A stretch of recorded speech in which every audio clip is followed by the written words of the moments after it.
Good morning, everybody. David Bozell, what do I like to call myself?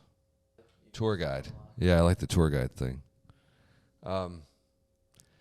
Well, I was furious last night.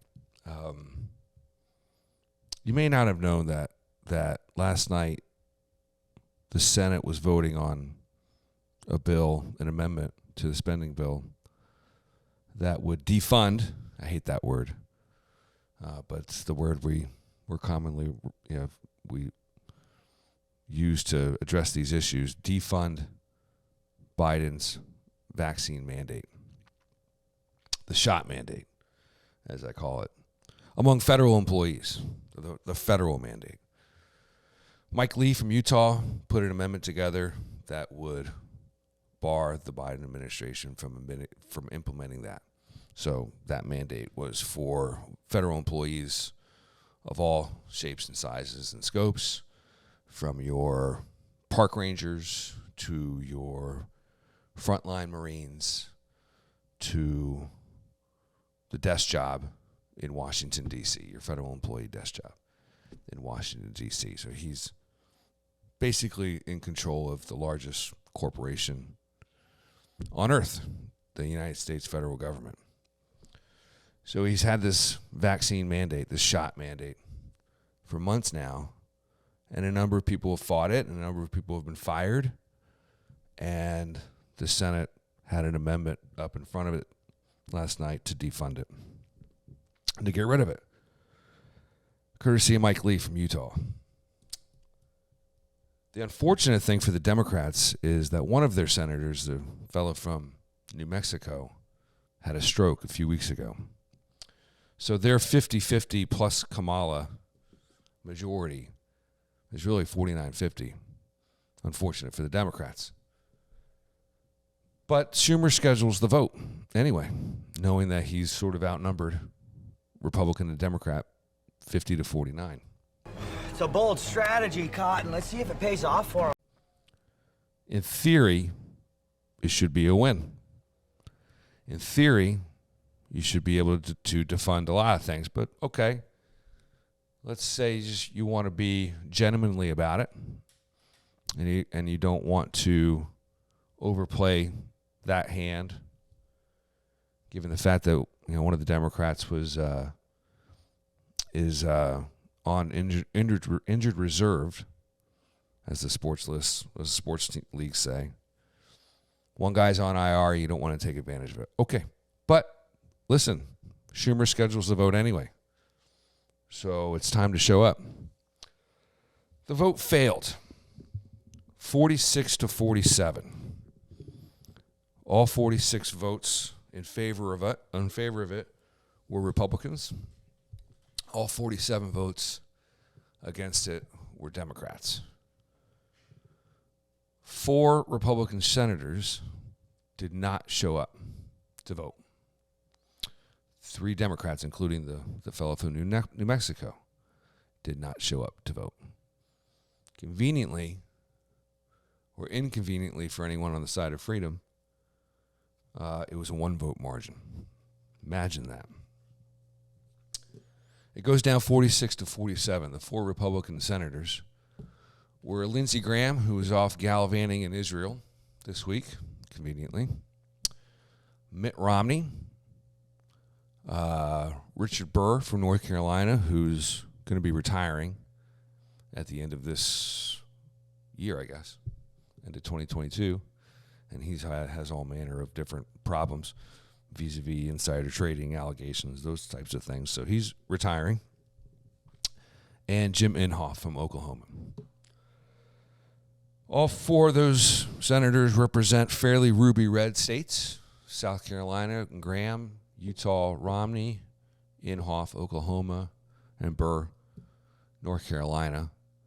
But all 4 of them have Republican counterparts in the Senate. Romney couldn't even have the decency to show up to vote on an amendment authored by his senior senator, Mike Lee, also from Utah.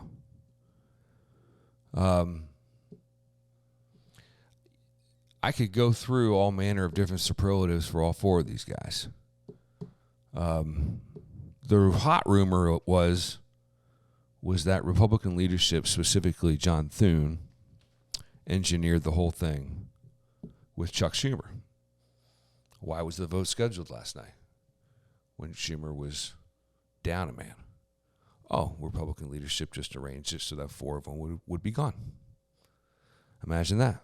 It's a conspiracy, man! Basically cementing my theory that the Senate is rigged. Which is just kind of sobering to think about. Among all the other challenges that conservatives have with trying to convince someone to vote a certain way, particularly Republicans, now you have the real possibility that the entire process is rigged. If it wasn't those four, it would have been another four. I mean, even Collins and Murkowski voted for it. If Romney felt inclined to show up and vote, maybe Collins switches it. Or if Inhofe were so inclined to show up and vote, maybe Murkowski switches her vote. There's not a single poll or a single item in the recent news cycle that gives credence to the idea that Republicans should own vaccine mandates. And they do now. Senate Republicans own it with this stunt. They own the idea of forcing shots into your body. This is theirs.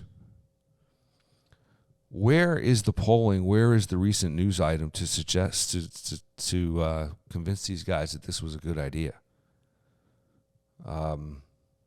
Just this week alone, San Francisco School Board had 3 of their most ardent liberal members recalled by Democrats. It's not like there's a huge portion of Republicans living in San Francisco. They were recalled on these issues: mask mandates, school openings, those types of things. Multiple blue states, Delaware, New York, New Jersey,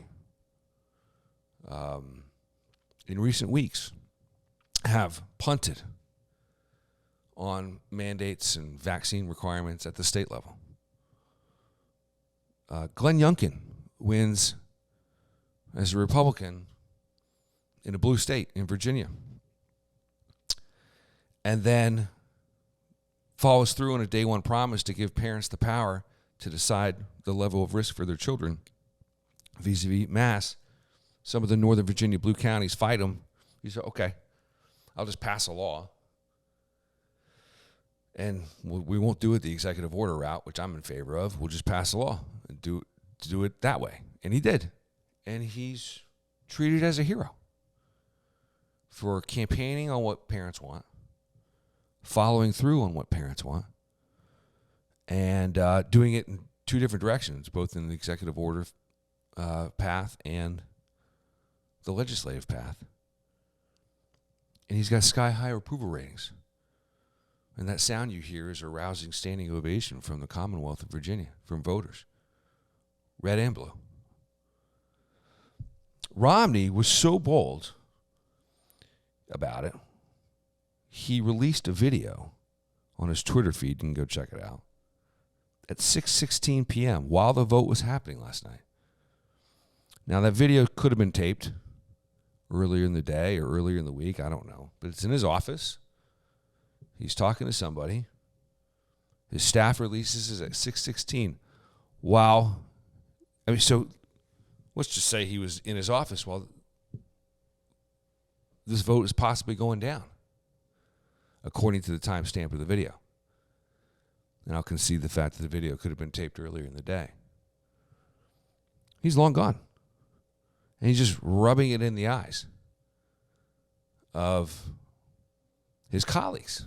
I'm going to put some dirt in your eye. I mean, why do they do this? Are some of these guys funded by big pharma? Probably. I don't need to go do a deep dive and research to figure that one out. That one's fairly obvious. But that doesn't really matter. The chief reason why they do it, A, they're lazy. There's not a more lazier group of people than U.S. senators. You got to understand their work week. They fly in on Monday night.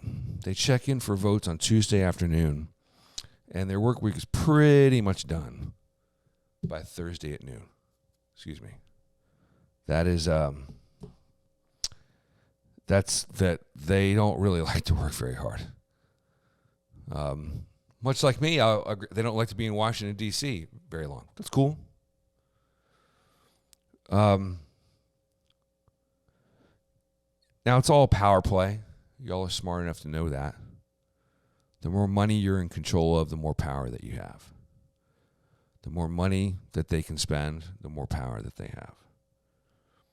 Now, they are Democrats.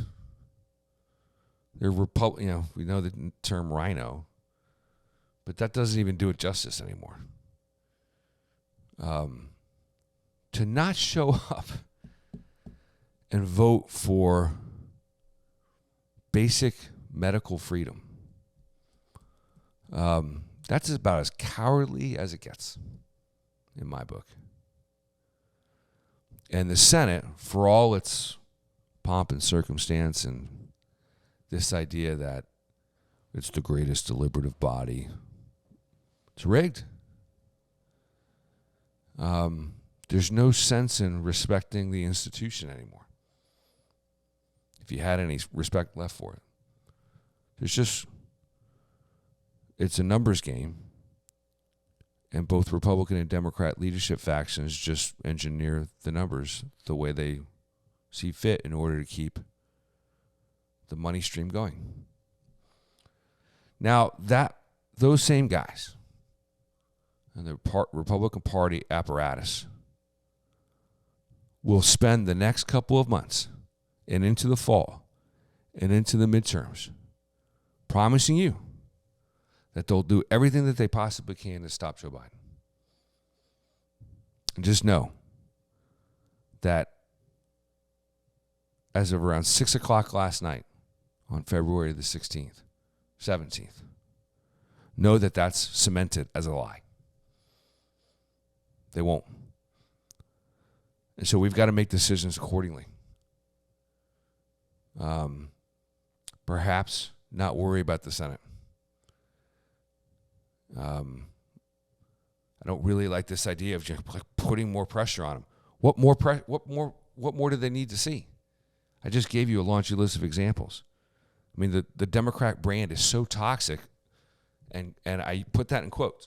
The brand is toxic, according to the Associated Press. The Democrat brand. So why are Republicans voting for Democrat things? They're cowardly, liars, and the institution that they work in is rigged. In my opinion, they should be summarily ignored, both with your votes and your money. 95% of them are not worth supporting with your money.